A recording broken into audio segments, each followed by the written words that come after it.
one of the things I'm going to start off with is about creating routines and structure. The kindergarten that we all knew is not the kindergarten today. It requires a lot of academic rigor we're not accustomed to necessarily. Children coming from daycares who have some school experience may be a little bit better prepared for some of the time that we spend actually working. The hard part about kindergarten for kindergartners is that we tell them a lot about how fun kindergarten is, and we do our best to make it as much fun as we can. But within that, we have to have a lot of structure because we have a lot to do. Kindergartners are expected to leave kindergarten reading. And as you know, I have 17, she's got 17, she's got 19. Getting those kids, all of them, reading and ready for first grade, it's a big, big mountain for us to climb. It's one we love doing, but it takes a lot of structure. So that's one of the most important things we've been doing at the beginning of the school year, is trying to create some of those routines for the kids in that structure. Within that structure, one of the best things we have going for us is a district-wide approach to discipline called CHAMPS. The C is for conversation, the H is for help, the A is for activity, the M is for movement, P for participation, and S for success. The kids, anything we do whenever we're transitioning between activities, whether we're going from the carpet to the tables, from the tables to the carpet, in the hallways, in the restrooms, outside, cafeteria, the kids are given very clear expectations for their behavior. So they're really clear about it. We talk to them about voice levels. We have 1s, 2s, 3s, 4s. 5 would be an emergency. 4 would be the playground. 3 would be conversational. 2 is a whisper, and 1 is no talking. The kids, we go over that with every activity we do in an effort to make sure that they know what's expected of them. It does take a long time for them to remember 5 minutes after we've told them. We build up to that, so they get lots and lots of reminders in the beginning, but it gives them those expectations very clearly stated. And the great thing about it is we start that in kindergarten, and it should happen as long as they're in a fourth-grade school. It's throughout the district. So it's very well supported by our assistant principal, Mrs. Williams. She's there to support CHAMPS. She is kind of our CHAMPS team leader on campus. So we work hard to instill those CHAMPS expectations in the kids, and they usually pick it up very, very quickly. If you ask them what's a voice level, they should be able to tell you. So they're always clear on that. We have to create an environment that will foster independence so that we can do the teaching we need to do. We do a lot of small group, one-on-one and one-on-one instruction. In order to do that, we have to have kids that can be sustained independently for a given period of time. We recognize at the beginning of the year that sustained, focused, and independence may be 5 minutes. But it increases throughout the year, and by the spring, we can usually get about 45 minutes where the kids are functioning within our routines. They're very well aware of the structure, and they know exactly what to do so that we can work with kids. Because part of that is in order to differentiate our instruction so it meets your particular child's needs, we have to pull small groups. We do, yes, some direct whole group teaching, and then we work our way into the more and more small group instruction. We try to give you continual feedback on their progress and their behavior. We want you informed so you can discuss classroom behavior, but bear in mind that if the behavior had a consequence in the classroom, we've given that consequence, so don't feel that an additional punishment or consequence is necessary. But they do need to know that you know what I know about the behavior so that we're on the same page and we're a team. Because you don't want us spending 90% of our time dealing with classroom management. You'd rather us teaching your kids, you'd rather have us teaching your children to read and write and do their math and be scientists and generally be able to function within the school environment as a good citizen. So we try to teach them that every behavior is a choice and that the choice is up to them. And when there are good choices, we have good consequences, and when we make bad choices, there can be negative consequences. The negative is not so fun for any of us. Generally speaking, we put a sticker on there of everything's A-OK, no news is good news. If a child's needed reminders but has kind of pulled themselves up during the day, we'll put a reminder on there, maybe with a sticker as well, so you know it wasn't a total loss of a day. But if the child is struggling throughout the day and it's just sort of been a continual behavior, they will move their clips from green to yellow to red. In some classrooms, you may have maybe an additional option or two. I'm pretty stoplightish, so I'm green, yellow, red. But within those movements, it's not like one time and you're on yellow. You're given multiple opportunities to make the right choice. And then eventually, when it begins to be disruptive to the routines of the classroom and we can't do what we need to do, we're wasting time, so there needs to be a consequence. And moving to yellow is a big consequence for the kids. And sometimes it might mean that they'll walk a lap at recess, or they might have a little 5-minute sit out and do some thinking about it and talk to us about how are you going to change this, what can you do differently. If it's on red, it's generally always communication with you, either on that calendar, but it's a little bitty square, and sometimes you need to explain further. But at the end of the day, when we're trying to get those folders together and get all those notes written and everything, sometimes we're maybe very brief and it's not enough for you, but it felt like enough for us. So feel free to ask us if you feel like you need more detail. So moving on. Sorry, I know I'm talking at warp speed. Okay, so moving on to language arts.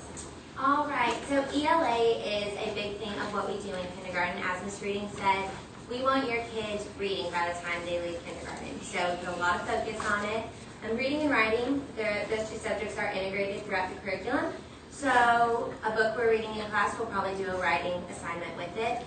We like to, reflect on the reading that we did. That way your students can start to understand comprehension about books, and it helps build their writing as well. We have an ongoing assessment and evaluation to meet the individual needs of our students and provide differentiated instruction. We understand in kindergarten we've got a range of students, and we want to meet all of your students or all of your children's specific needs. So we're going to provide your kids with books that are on their level. So it's not that we expect all kids to be on one level. That's certainly not the case. We understand, we will meet your kids where they are. Phonemic and phonological awareness is something we focus on a lot, and that's manipulating sounds to form words. So we do king and queen. We started it this week. Well, I haven't yet. I'm playing catch up. So we'll be starting it next week in my class. But that is where we pick one student a day, and they're the king or queen of the class, and we just do a lot of different activities with them. And it's really neat because as the weeks go on and it progresses, the students start to pick up a lot of those things that we do, and you'll be hearing more about that as your child is the king or queen. We also focus on 3 letters per week and 2 to 3 new sight words. If you could really focus on those with your children, those sight words are very frequent words that they'll see in text, and so it's amazing. I think we have 30 total? 31 total. So at the end of the year, if they know those 31 words, it's amazing the progress that they'll have. And those need to be words that they can recognize when they're reading and also be able to write them in sentences. We do guided reading every day, and that's small group reading instruction on your child's level. So we'll pull a few students at a time, and they'll get individual time with the teacher to work on them one-on-one or 3-on-1 with us. And like I said earlier, we'll meet them on their needs, and it's fluid grouping. So the groups we have at the beginning of the year will not be the groups at the end of the year. Kids grow at different rates, so those will be flexible. And we have GRA assessments 3 or 4 times a year. That is where we will tell you what reading level your child's on. As they exit kindergarten, we want them to be on a level 4, 3 or 4, yeah, minimum of 3. Level 4, and that level 4 is where they're understanding comprehension, which is big for kindergartners. So that level 4 is really, that's a big level for a child to be on, and to get past that level is very difficult. So it's a huge transitional level. So if your child stays at that level for a while, it's okay. Right. There's a lot that they have to do between the 3 and the 4. Right, basic. And so when you're reading with your kids at home, a good thing to do is to go back and reflect on the reading, because when the child's learning how to read, so many times they're so focused on the reading that they don't understand what they're reading. And so we want your kids to grasp the concept of why the author wrote this book and the meaning behind the book. So you also work with that with your children at home. And we do shared reading and writing every day. And we also have the song and poem journal. And in kindergarten, we sing lots of songs, so we give your children copies of them, and they put them in a journal, and so they'll have this forever. By the end of the year, it's pretty cool, because you also get a progression of, they do a little work with each song and poem in that journal. So by the end of the year, you see these children that were barely doing anything become these incredible little writers and artists, and it's kind of a fun little snapshot of their progression through the year. Moving on to mathematics. For our guided math, we usually go in 90-minute blocks, and we do kind of break it up because it's really hard for us to chunk 90 minutes in a full day. So we try to do everyday counts at the very beginning of the day, and then we do problem solving and guided math towards the end of the day. So every day we start off with everyday counts, and that's when we do our calendar. We talk about patterns, we talk about the days of the week, we do a lot of measurements and graphing, and that just kind of fosters their mathematics skills. We do a manipulative-based approach. That means that we let them work hands-on with a lot of manipulatives when we're doing our math. That's the best way that kids learn, by working with manipulatives, so that's what we do. So if you don't see a lot of paperwork coming home for math, that's because we usually do very hands-on types of activities in kindergarten. And we use Envision, which is our textbook, Math Their Way, and Math Workstations by Debbie Diller to help foster those types of stations and math ideas in our classrooms. The new things that have been on our math is problem solving and number talks. We're trying to get kids to understand problem solving because that's something that they have a hard time understanding. So we try to give them scenario questions and we break it down, how to solve those questions, how to use strategies for how to solve those questions. Because as they move on to second, to third, to fourth, and fifth, they're going to take the STAR test and they're not going to be used to that type of language. So we wanted to get them started in kindergarten. Number Talks is just a really short way to kind of work with numbers. You just talk quickly about numbers, maybe flashing hands and counting forward and backwards, doing dot cards where they're instantly recognizing numbers. Things like that will help them with their math skills as they move on. And we work with whole group and then move towards a smaller group instruction. So maybe if we usually start off with a whole group instruction where we're introducing a type of skill, and then if students don't quite understand it or grasp it, we move them to small group while they're in workstations. So the other students will be in workstations, and we'll actually have a group in the back where we're working with the kids who are kind of struggling on a specific skill. And that goes towards workstation. These are individual partner activities or in groups of 3 where they're working on skills that we've already learned before. We do have district assessments. The first one is in December, and the second one is in April. And these are over skills that they've learned previously. So all the things that we've learned before December, we'll take our test in December. And everything we'll learn after that until April, then we'll take a test in April for those skills. And there's a new test that we just started with the kids this week. And it's called the Diagnostic Numeracy Assessment. And it's just a way for us to understand if kids have a grasp of the number concept. So it's a really good way for us to build small groups later on when we start pulling those small groups. It's over counting forward and backwards, different ways that they recognize numbers. So just working on numbers is what we did with them this week. And a lot of the kids did really, really well on that. Mm-hmm. Yeah, and it's new for us. It's kind of a pre-assessment. It's things that had they had a preschool experience, they should have learned. If they haven't had that preschool experience, we know exactly what they're lacking, and we can build around that and build our instruction on that.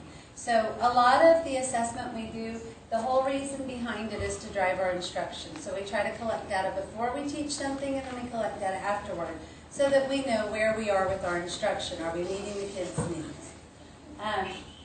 Moving on to, we kind of lump science, social studies, and health together. In science, we're expected to have hands-on exploration 80% of the time. Right now, you're not seeing a lot of science stuff coming home because we're working on explorations in an actual science journal for the 5 senses. So a lot of times with the science or the social studies, you may see stuff that comes home at the end of a week of study or at the end of a unit after 2 weeks, depending on how long that lasts. We do keep, in addition to science journals that are based on whatever unit we're working with, we also keep an ongoing science journal that's sort of a collection of their learning throughout the year, where they get a chance to sort of synthesize, show us what they know, and then they have a record of what they've done in science. We try to create real experience in both social studies and science whenever we can, because children learn best, and every child has different experiences coming to us. Most children have been to the zoo. We can usually count on that. but not every child's been to the county fair. So we have to sort of provide some of those experiences as best we can within the classroom so that when we need to discuss a topic, they've got something to build on. They have some background knowledge. We do some kind of special activity days where sometimes it works better for us to just do very brief introduction to social studies themes and then bring them all together on one day, and we rotate throughout the classrooms and do a different activity in each classroom. And for the kids, it's really exciting. They get to visit a different classroom. They're taught by one of the other kindergarten teachers. We'll find that in kindergarten, I think we said this at Meet the Teacher, that we kind of believe in the village approach. No one child is just my child in kindergarten. It's everybody's student, and so we're all looking out for each other's students. Sometimes Miss Lee might pull one of my children into a group that my child fits better with in her class. So we work very closely together. Our classes are not going to be exactly alike. Our discipline is not going to necessarily be exactly alike. Our structures won't be the same. We won't teach the same way, but we will teach the same curriculum. So whatever's happening in one place. And we have a couple sets of twins, and so, for them, for a parent of a twin, that's an important aspect to bear in mind, is that they know that this child is in this room and they're getting the same thing, maybe a different delivery system, but the same thing. So then we focus a lot in social studies on building citizenship and building good character. Fort Bend ISD has been very well recognized for having a very strong character education program, and as much as we want our students to be incredible students, we want them to be great citizens as well, and that there is a lot that goes into that, building that citizenship. We have a couple of resources. We have a pretty cool resource, MAPS 101, which is a district map curriculum that we have access to with the kids that will introduce them to early map concepts. Maps are a tricky thing to teach in kindergarten because that's a very abstract thing. We also talk to them about being a part of their community and about leadership within the community. And then we cover health. It's very, very brief. Sometimes for kindergarten, we don't even need health lessons because somebody sneezes all over everybody and we've got a health lesson right then and there, and we're going to take advantage of it. So we are covering health. We speak to them about nutrition. And sometimes we just take a look at the snacks in the room and go, okay, raise your hand if you think your snack is healthy. And, we're not singling anybody out, but we do need to make children aware of healthy choices, both with exercise and with food and with drink and those kinds of things. So that's kind of in a nutshell. Again, whenever we can integrate science into reading and writing, we'll do that as well. And whenever we can integrate that social studies into our other core subject areas, we try to do that as well. Because when we can sort of attack a concept on many different fronts, the kids really get it. And going back to the Song and Poem Journal, it may sound a little frivolous, but we find children learn best through singing and movement, not through us just standing there telling them what they need to know. So a lot of our songs, they do have definite purpose to them, so just know that. Okay. Okay, our district assessments, Ms. Lee touched on those when she was speaking about math, but we have a math assessment in December, and that will cover everything we've learned this first semester, and then we have another one in April. And again, those are just a good way for us to check our kids. They certainly have learned everything that's going to be covered on that test. And we orally give those assessments one-on-one with your students. It's not as if they're handed a test and expected to fill it out. It's very hands-on with manipulatives and things like that. So we're there to, of course, do it with them. And it takes a while. Yes, it does take a while. And then the packet is the phonemic awareness phonics inventory. We did that we're about done with those. And then we do them again in January and April. There are different objectives that our children are expected to master each time it's given. And again, it's just a good way for us to touch base, see where our kids are, see what we really need to focus on. It's really, it's the foundation of reading. So there's deletion, there's blending words together. It's a very, very informative assessment. And then we have our writing benchmark in April. Like Ms. Reading was saying, it's amazing to see the progress your kids are going to make with their handwriting, as far as, reading spaces, punctuation, capitalization. Right now we have a lot of kids who aren't sure when to use uppercase and lowercase. And that's something that we're definitely going to proper noun or the beginning of a sentence, and we don't use proper noun with them. We don't use those words. But, we talk to them about when it's okay to use uppercase letters and when you should be using lowercase. So again, if y'all could focus on that when your kids are writing at home, we're really proud of their nice penmanship, but we want to make sure that we're giving them those foundations. So the writing benchmark is not until April, and then the DRA, that's the reading assessment I touched on earlier. It's given in September, that's optional. We only test those children that we truly feel is beneficial to see where their reading level is. And then in February, again, it's optional, but we do test all of them because we want to see where they are after an entire semester of instruction. And then in April, it's mandatory. So it's amazing the growth that will happen between February and April. Sometimes a light comes on and all of a sudden your child's reading. And so, again, we'll be, very communicative with that information with y'all. If y'all ever have any questions about where your kids are, we have all this data so that we can share that with you. In regards to conferences, we do usually schedule all conferences with us. Drop-off times and pick times are really not good times for us to schedule conferences just because usually we're in duty and we have to get kids through the car ride or line. So we're walking things back and forth. So those times aren't really good times to discuss things that are happening in the classroom with your child. Work and planning time is between 9:10 to 10 o'clock. That's when we actually have our planning time and our conference time. So that would be the best time for us to schedule conferences. Usually during those times, we do have some type of meeting going on. We do have team meetings on Tuesdays and Thursdays. And then on Wednesdays, we have something called Untapped Potential. So we have meetings from Tuesday, Wednesday, and Thursday. But usually on Mondays and Fridays, we have those times available for you. And sometimes we might not have meetings on Wednesdays, but it just depends on when you email us or give us a call about scheduling conferences. And there are 2 conference dates scheduled for now. There's one in October on the 22nd. It's going to be an early dismissal, so from 12 and on is going to be a conference time for everyone. So we will start talking about conferences, and we'll send home a note about sign-up periods. It's a way that we actually do it online so that you can schedule a conference during this time. And we do provide optional days so that you don't have to schedule on that day. There's other days in addition to that. Fall conferences, we do try to meet with all parents so that we kind of touch bases with you on where your child's at, what they need help on, and what they're doing really well at. So we try to meet with everyone. Those are about 15 minutes, so we can squeeze them all in. It's very short. After the last one, we usually don't have a voice band.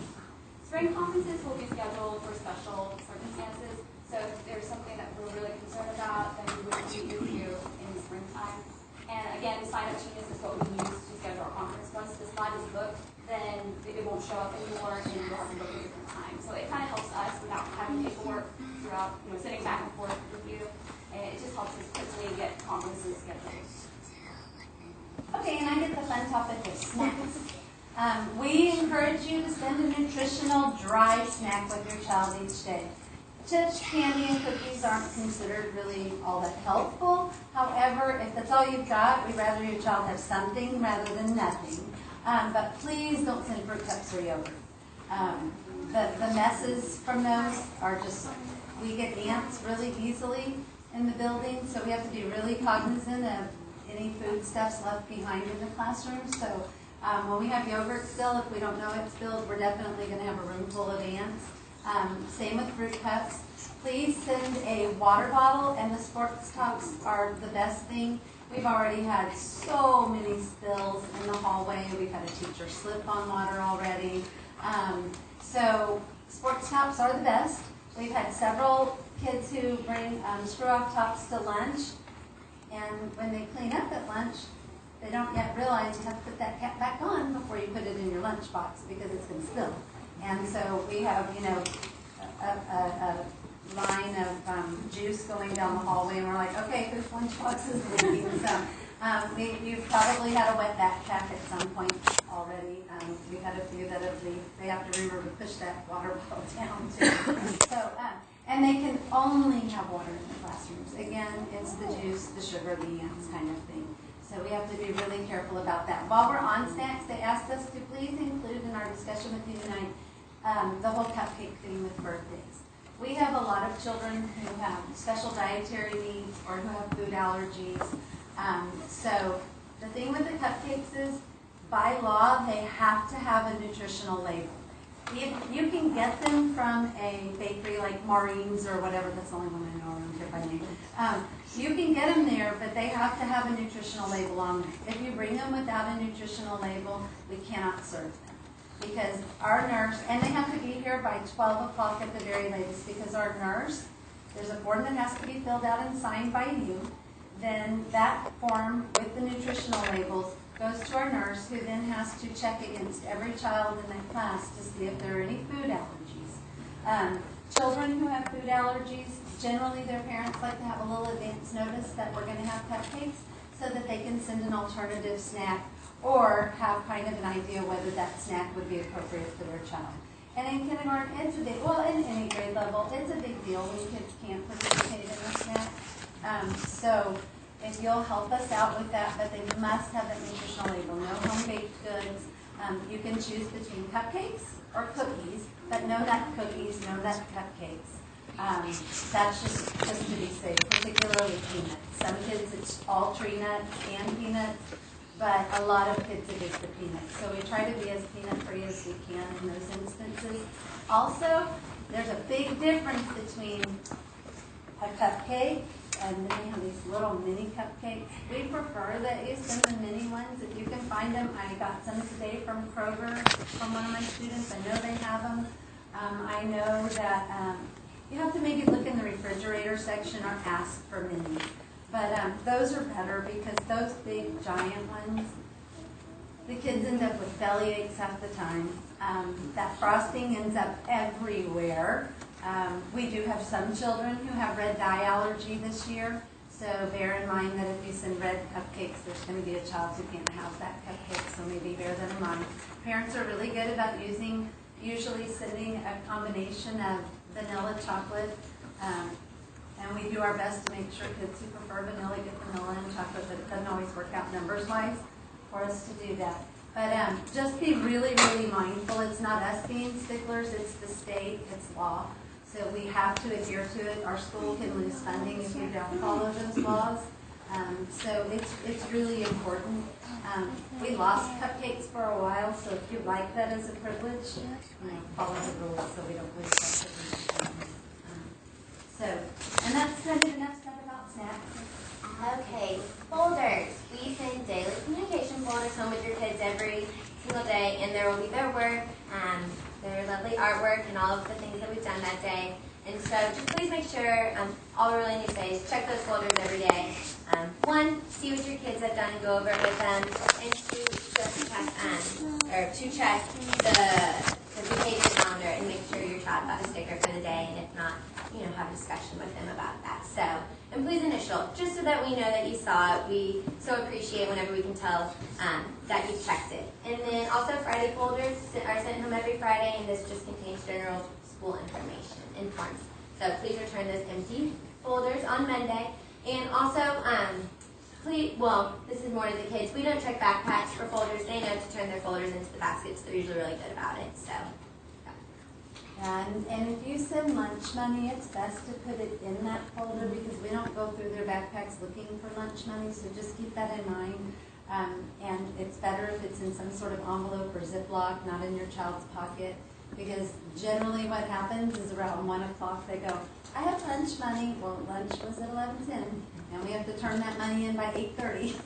So if you can make sure it's not loose on them somewhere, if at all possible. I know sometimes at the last minute you remember. You also have the option now of paying online, so you can kind of pay ahead online. So that's that. I know they took that away for a while, but when my son was in high school for like a year or two, I got to pay online, and he didn't starve because I never knew what was in his account. So that's just another option for you if that's a little easier.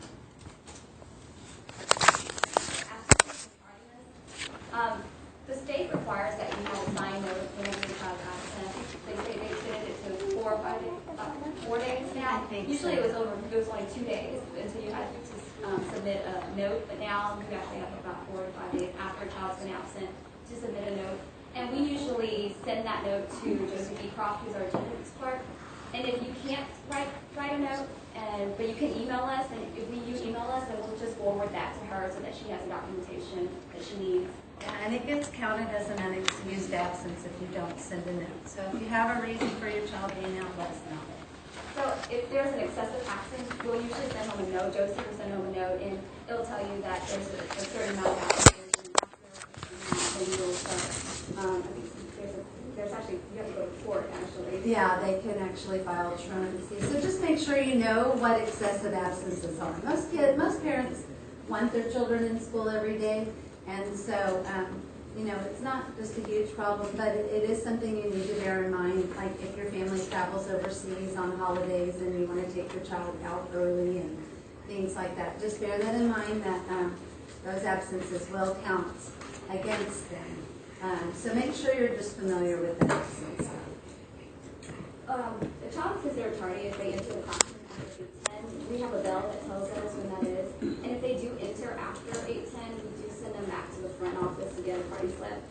So just make sure that they are way down the hall at 8:10. Usually when I spot them right by the door, I'll just say, come on, quickly go in. But if they come in 2 or 3 minutes after, I usually have to send them down the hallway to the front. They'll get a little slip and it'll tell me that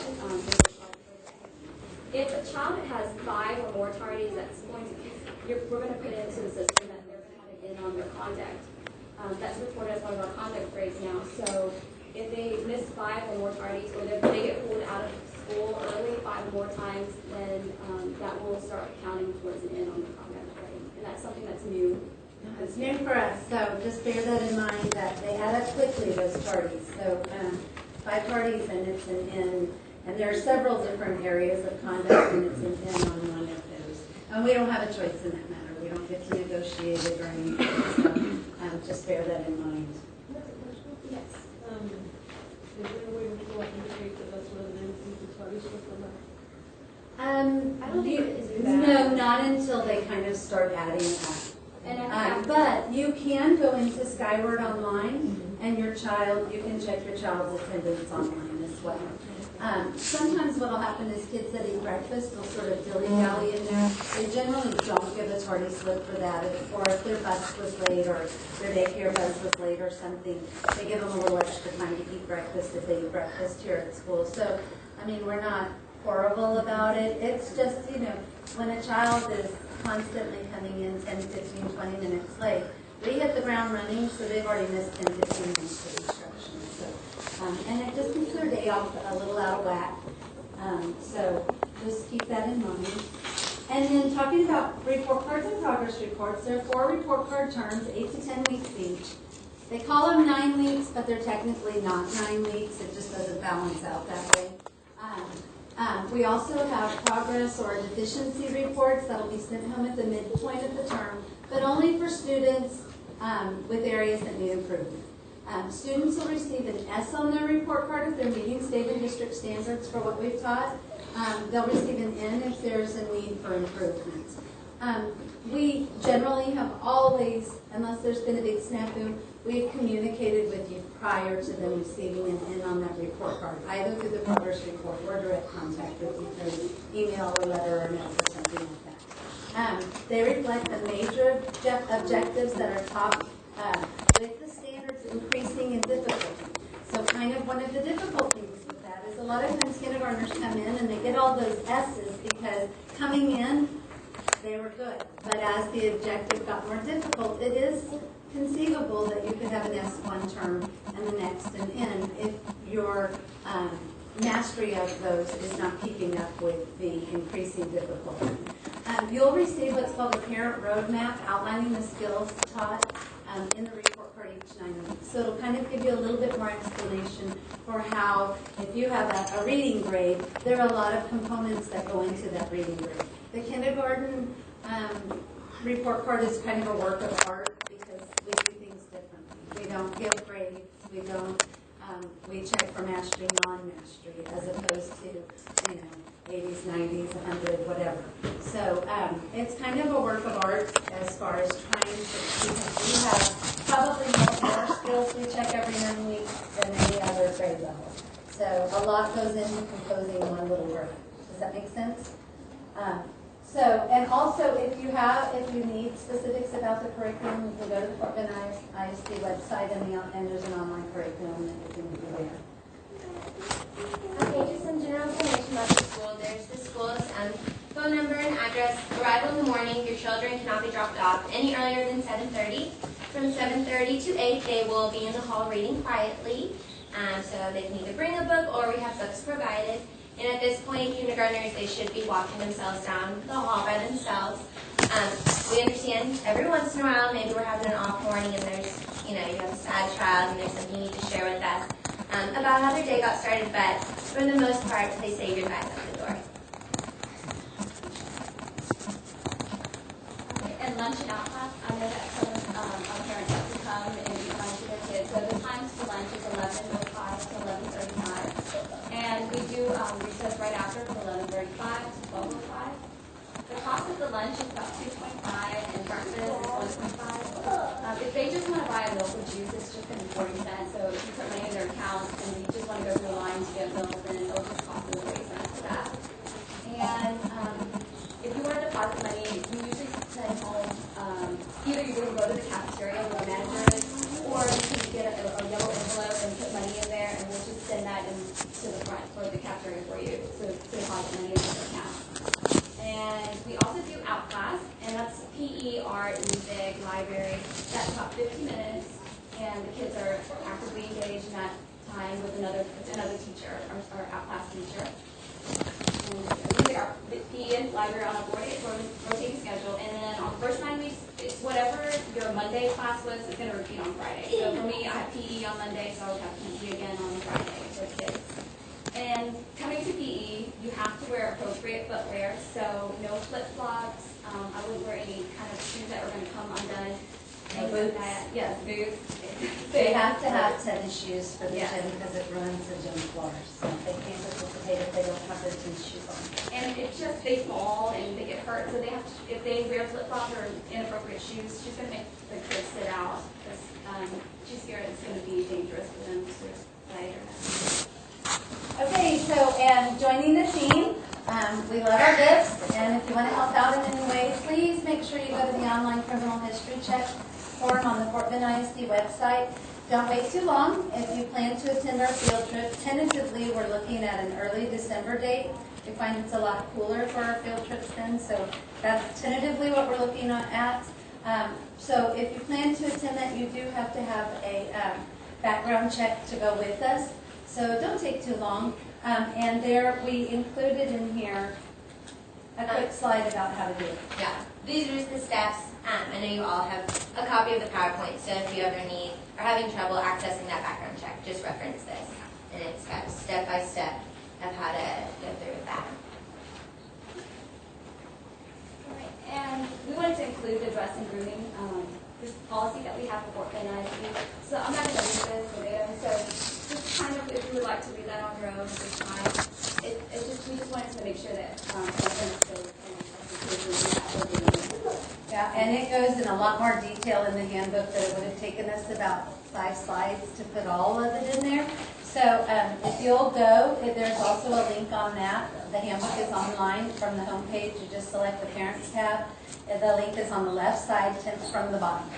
So. And then we have several technology applications. Our online application curriculum is on learning.com, and it's informally called EasyTech, and it teaches the kids some basic keyboarding, how to use the mouse, double-clicking, clicking, selecting, clicking and dragging, a lot of the things that they're going to need to know. Last year my experience was kind of funny in the computer lab because they were the first group of kindergartners I took to the computer lab who reached up and swiped the screen. And I was like, well, what are y'all doing? And then I realized they're app kids. They are tablet kids. So they still need those keyboarding skills. So we do start a huge amount of instruction, technology instruction in kindergarten. So that's just letting you know that that's kind of our online textbook for technology.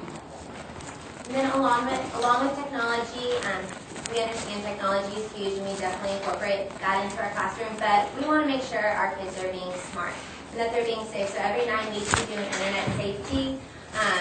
We talk about, what it is to be safe on the internet, and we want to look out for our kids and make sure that there's nothing going on. They recognize when something is not right. So, and we go through netsmarts.org to do that. Yeah, that's one of our places that we go. We do online videos that are embedded into our curriculum. So, and we actually turn in a sign-in sheet as proof that we've taught these lessons. And so, it's really important to start talking about those safety issues online very, very early. And just know that when your kids are online in the district, we have very tightly controlled access on the web. So they only go where we ask them to go, and we only access what is approved district websites when we go online with them. So if you had some question about that on the acceptable use policies, that is when you give them full access, it means that we can go to NetSmarts with them. We can go to that Easy Tech with them. If they don't have full access, we can't take them anywhere that's a www. We can't go anywhere with them. But just know that we would only take them on approved websites, district-approved websites. And that concludes. Did we do it? Yay! Any specific questions? We don't have a whole lot of time because our custodians have had a long day and we want to clear the building as quickly as we can. But please email us if you have questions or comments or you need additional information about anything. And we're so glad that you came. Thank you for braving the weather and the traffic and the parking and all of that. And be in touch. We will. All righty? Thank you. Thank